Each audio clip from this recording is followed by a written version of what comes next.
Are your blood pressure numbers creeping up? Has your doctor told you that you need to go on blood pressure medications, or are you afraid to go to the doctor because you think that's what you will hear? Well, listen up, because this one essential mineral may be the missing link that you might need in order to get your blood pressure back to normal. Hi, I'm Candy, your longevity nurse, and I am dedicated to giving you information that your doctors may not tell you in order to help keep you out of the hospital and off of prescription meds. So what is high blood pressure versus hypertension? So high blood pressure is just a number that you get on your blood pressure reading machine. It may be high and it can be varied for a variety of reasons. Exercise, diet, lack of sleep, stress, anxiety, all of those things can raise your blood pressure. That's not so much of a big deal, though it can lead to potential problems in the future. What we're really concerned about is hypertension, which is the clinical readings that are consistently high over time, regardless of what's going on in your life. So I recommend that you take your blood pressure 3 times a day and average them, and do that for at least a week to get where your average is. If your averages are in the moderate to high numbers, then you have a reason for concern. If your blood pressure does not raise up when you are just sitting at rest, or your averages are low, there's really no need to be concerned. Blood pressure readings are based on 2 numbers. The first number, the top number, is the systolic number. That is the arterial pressure of the arterial walls when your heart is pumping out blood to your body. The diastolic number, the bottom number, D for down, is the pressure in your arterial walls when your heart is at rest and blood is flowing in. The systolic number tends to fluctuate a lot more than the diastolic number. 90% of all hypertension is labeled as essential hypertension, which basically just means we don't know the root cause of your problem. This is where doctors love to prescribe medications. As a matter of fact, hypertensive, antihypertensive medications are one of the number 1 prescribed medications in the world. In addition to prescribing medications, doctors will often tell people to decrease their sodium intake. Lower your salt. Go on a DASH diet. Go on a heart-healthy diet, which basically means no salt or little to no salt. So yes, high salt content increases the fluids in your body, which does increase blood pressure. However, that's not the root cause. So when you decrease your salt content, that inadvertently also raises your potassium.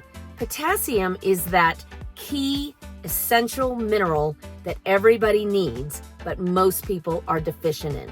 Why are we deficient in it? Well, that's because our body doesn't make it, for one. And secondly, we need a lot of it in order to get the recommended amount. Now, depending on which research articles you look at, some of them will recommend anywhere from 3,500 to 4,500 to 4,700 milligrams of potassium a day. Go ahead and look up the basic potassium content in foods, and you'll find that that's actually kind of hard to get. So supplementation is a great idea. However, a lot of supplements will just go with 99 milligrams. 99 milligrams is actually 2% of what you need.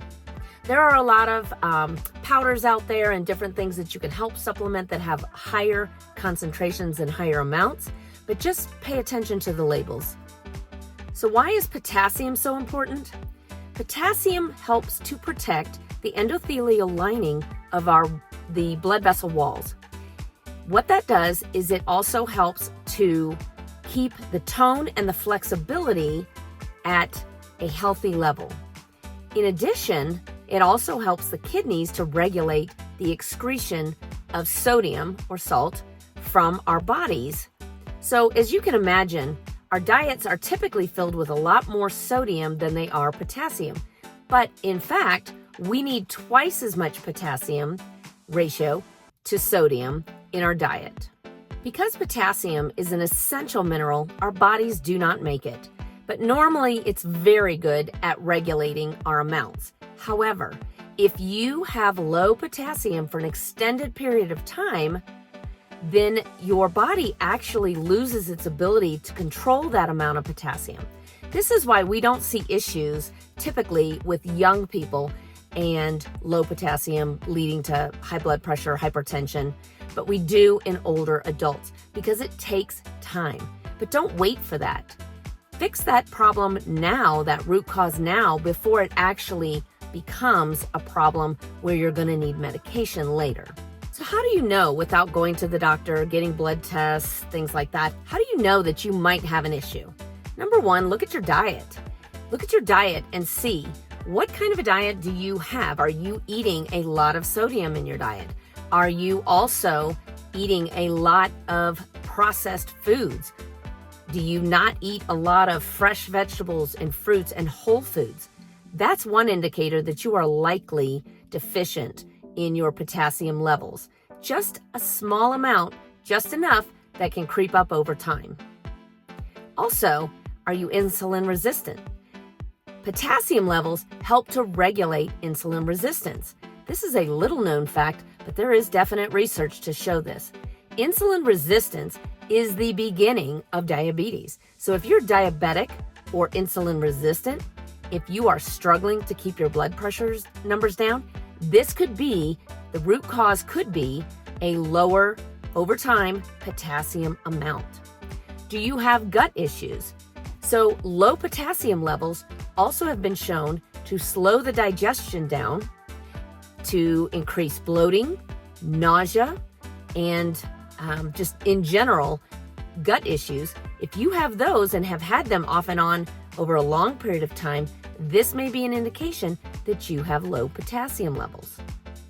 Adding potassium and supplementing potassium into your diet with an external powder is a great idea, with the exception of if you have a kidney disease. Please do not start a potassium supplement if you're on potassium-sparing medications or if you have kidney diseases.